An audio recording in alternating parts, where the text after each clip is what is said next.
Greetings. Welcome to a YouTube video from Curtis Vlasic.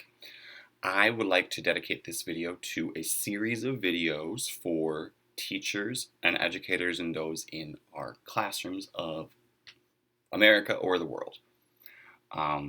The series is going to be called Democratizing the Classroom, which will become a research topic of mine for my master's thesis of education.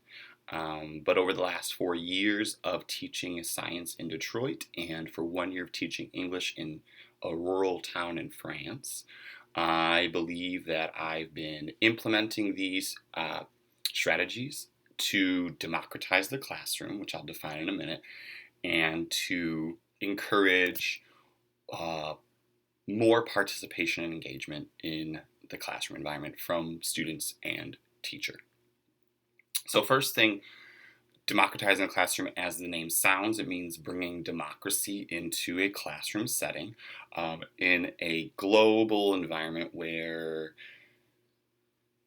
we might be seeing some democracies failing that have been long-standing, and we've seen some of the strategies of old-fashioned democracy kind of not meeting the needs of a modern technological society. I feel that establishing these principles in our youth will help ensure their maintenance in our American system and maybe wherever you are, in France, Canada, India, wherever you're teaching, which has a strong democracy. Or if you'd like to promote it within your country, then this is a great way, since the future is our youth, right? So the first thing you need to know about democratizing a classroom is that it's all about leveling the playing field between teacher and student, and between the students as well, so that there's a lot more equal representation from student and teacher alike, and that not many students can go unengaged. So what this means is student preference becomes essential, and tactics like voting or like discussion with decision afterwards are necessary for decisions to occur in democratic classrooms. No longer will a teacher just decide, or a district just decide, or a principal just decide what happens in a classroom. That's not how a democratic classroom works. If you do work in a district that's like that, or you have some parameters that require you to enact more authoritarian measures in your classroom, then you'll have to creatively navigate around those. I had an environment that switched principals halfway through my 4 years. So in the first set, it was quite a lot more authoritarian in the school's environment. So those were also my first 2 years of teaching, so I didn't quite know all the ways to navigate around those authoritarian practices. A lot of the teachers that I was modeling after and the teachers that were my mentors were quite authoritarian in their style, which is something I will not comment on right now. But as I grew more confident in my own style, I really appreciated the engagement that grew when there was more democratic practices played out in classroom environments, where far less of the authority was on my shoulders and far more of the authority was spread out amongst all the humans in the classroom. So the preferences of students becomes essential. Now, this does not mean that you forego standards or forego the things required of you.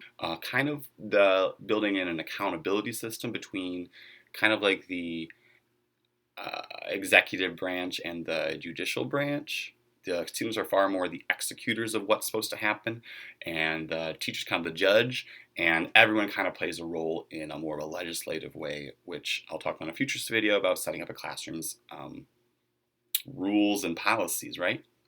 Because all classrooms need constitutions, or things we might call those.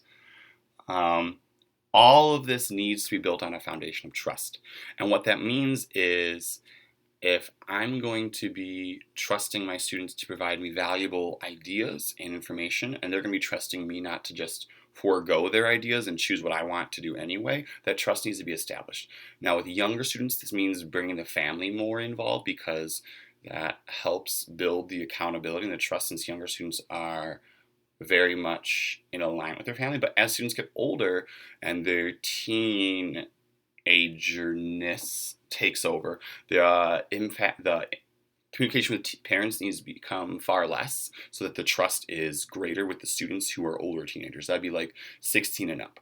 And I say that because, as you'll notice in high school, maybe even the older, more mature eighth graders possibly, contacting family is a deterrent to students opening up in the classroom, since they know that you're going to snitch on them. And that's not good for students to feel that way about their teachers at all. So really be careful about how you contact families. Maybe always send home praise reports and not negative issue reports. Do your best to handle negative behaviors and negative student reactions inside the classroom or inside the school, and without involving family as much as possible. Again, that trust is foundational to a democratic classroom. Having mom or grandma or auntie or guardian know about it and whoop the daylights out of a student does not help you establish yourself as trustworthy or a respectful human being. This all leads down to a lot more delegation and discussion then. If you're trusting the students to help with choices, you're going to be delegating the power. If you're going to be including these discussions to determine what's our next step, where's our preference, what projects are we going to create, then that's organizing classroom discussions. And these need to become regular for you. These need to become comfortable for you. These need to become strategies that you can implement and students can participate in that are streamlined almost. So the students need to get practice at it, and you need to practice it too.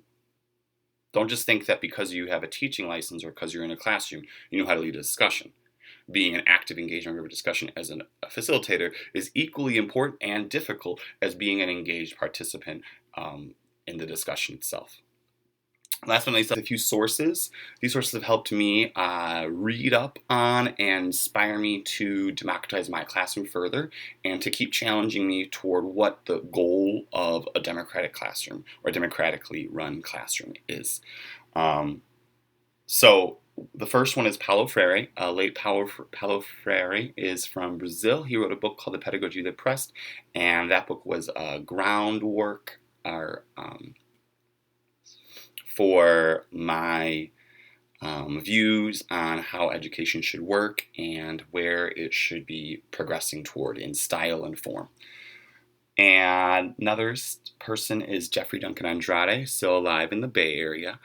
He has written a treatise about education called Roses in Concrete, and it has to do with inspiring hope in our students, which is great. If our students are not hopeful that they will learn or not hopeful that this education will be beneficial to them, then they're not going to be as motivated to be part of your classroom or any classroom.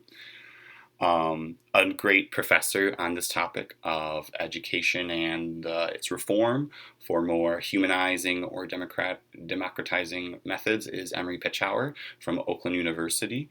He is in charge of their education department and has great things to say and write about this topic. And a partner of his in this whole process is Nate Mullen, who is affiliated with the Allied Media Projects in Detroit, formerly called Detroit Future Schools. Now they're called People in Education, but they are a great source of information, strategies, best practices on humanizing a classroom, which is certainly essential if we're gonna view our students as members of a democratic little society in our classroom, then we definitely need to view them as full humans. So humanizing the classroom is certainly a first step in bringing democracy to our classrooms. And that's my start for the intro to democratizing our classrooms, and I hope you enjoy. Please leave me comments, questions for the next video.